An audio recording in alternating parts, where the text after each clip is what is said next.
How's it going, guys? My name is Isaac, and welcome back to another video. Today's video is not going to be another friend. Today's video, we're going to be doing another Isaac movie review. Today's movie we're going to be reviewing is Del Toro's Pinocchio, which is probably not one of the darkest movies I've seen, because I feel like I've seen more darker movies, but as a kids movie, it's up there with Nine, if you guys know what Nine is.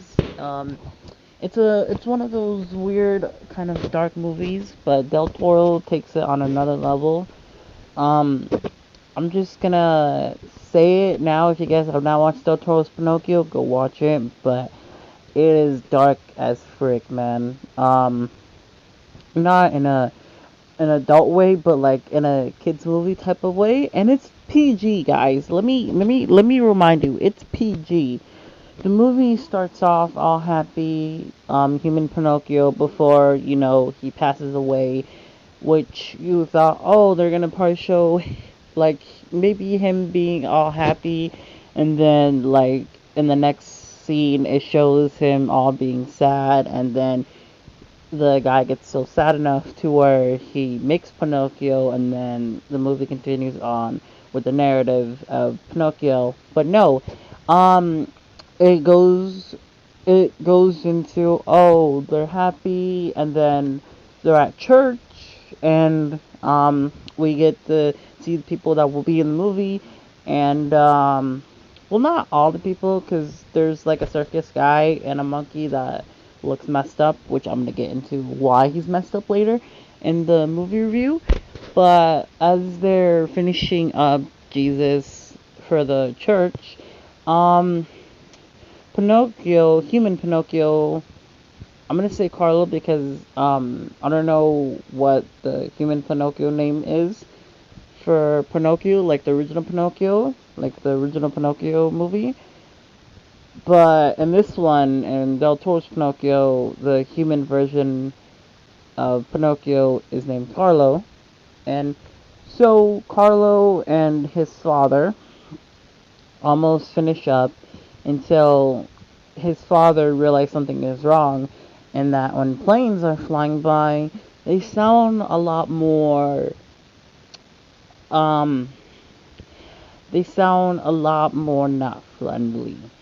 And so, um, Del Toro and Carlo have a moment because he also was looking for a perfect pine cone and did find it and showed him to his father. And right when he was about to finish the Jesus statue, the Jesus statue, um, he he does not, and asks him, and has is at, or not ask, but he leaves with Carlo. Well, Carlo went back to get his pine cone, and um, how do I say this? Yeah, Carlo gets fucking bombed.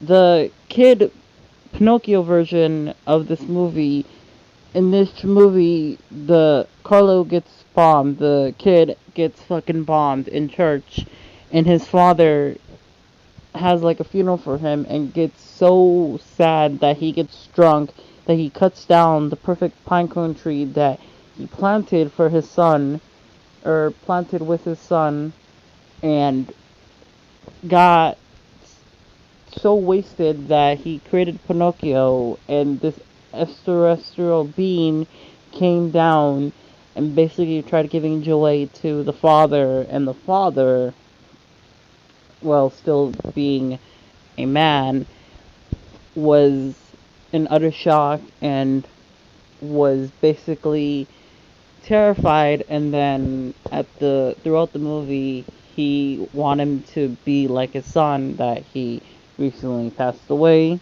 And also, this movie has a certain narrative to war. I don't know what year this movie is supposed to be set in, but it's heavily suggested that you should fight for your country in Italy. So the movie takes place in Italy, or in a time in Italy where they used to draft young kids and basically have them train for the war, which the movie got worse because one of the kids, if you know Candlewick, um, then you know Candlewick is one of the kids that Pinocchio meets in the movie. And yeah, Candlewick has a father that's also like a general, and he works for the Italian mob.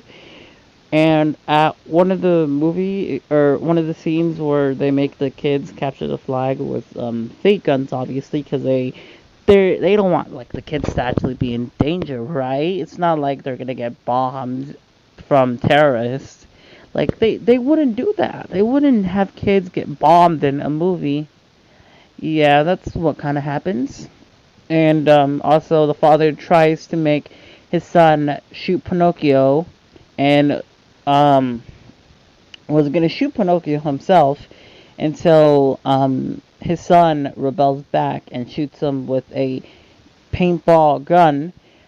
And then that's when the bombing happens and a bunch of kids die and the guy dies, and then it only gets worse from here because a circus guy that was beating up animals wanted to meet the guy wanted to meet one of the leaders that was in the war for Italy, and Pinocchio obviously defined him, and the monkey defined him, which what happens when you beat your monkey, and it literally gets to the point where he rebels back and pushes you off a cliff, causing you to die and causing the monkey to live.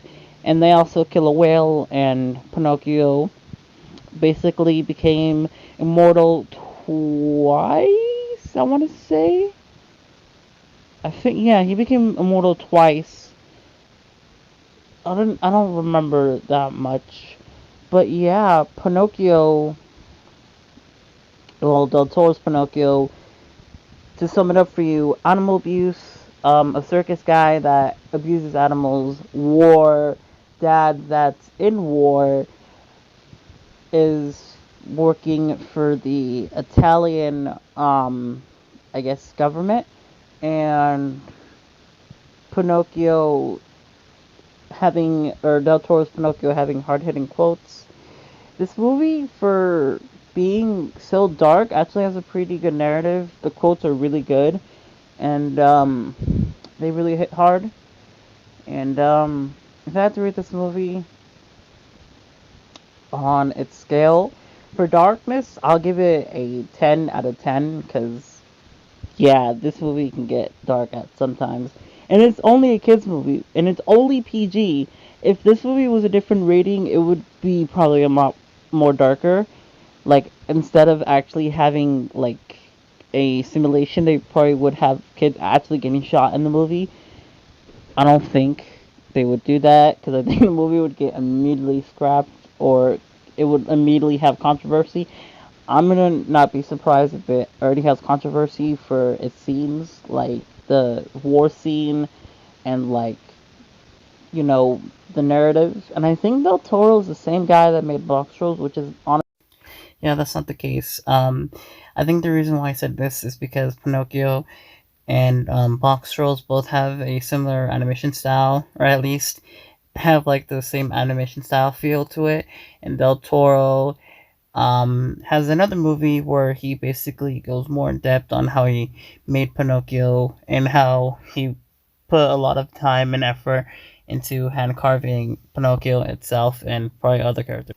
But yeah, I just wanted to sum that up real quick, and I'm sorry this video is a little bit long, but yeah, expect two more videos to be a little more fun and a lot more exciting. But peace. This is my favorite movie of all time.